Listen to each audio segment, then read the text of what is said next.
नवीन पटनायक नवीन पटनायक प्रिय मुख्यमंत्री प्रिय मुख्यमंत्री प्रिय मुख्यमंत्री जीतू भाई जीतू भाई जीतू भाई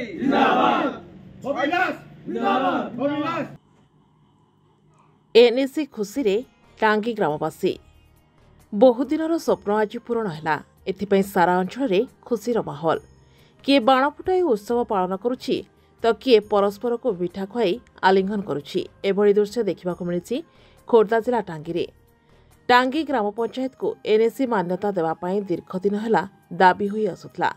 तेबे ओडिशार मुख्यमंत्री नवीन पटनायक राज्य में नूतन भाव आज 34 एनएसी घोषणा कर खोर्धा जिला टांगी को एनएसी मान्यता प्रदान कर फल स्थानीय अंचल लोकंर खुशी कहले न सरे। यह अवसर में टांगी ग्राम पंचायत बीजेडी पक्षर सरपंच किशोर कुमार बेहरा नेतृत्व में टांगी एक सांबादिक सम्मेलन अनुष्ठित हो जाइछि।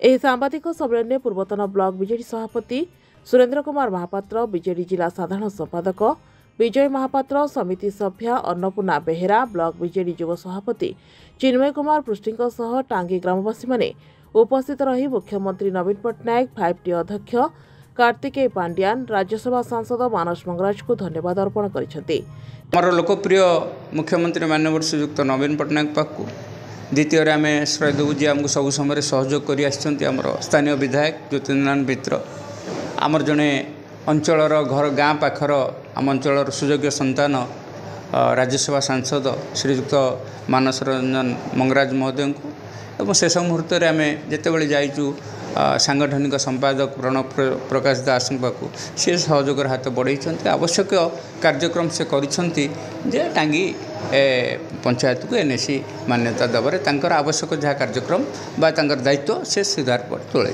ये समस्त श्रेय देव कि समस्त श्रेय आम प्रिय मुख्यमंत्री भोगीज नवीन पटनायक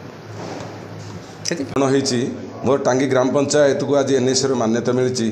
मोर प्रिय मुख्यमंत्री श्रीयुक्त नवीन पटनायक आज जो हस फुटाई टांगी ग्राम पंचायत रे दीर्घ दिन दाबी आमर पूरण होती। मोर टांगी ग्राम पंचायत बासी माने एवं मोर विजु जनता दलर समस्त भाई भौणी माने आज खुशी मनाउछंती। टांगी अनंत कुमार प्रधान का रिपोर्ट IOIA न्यूज।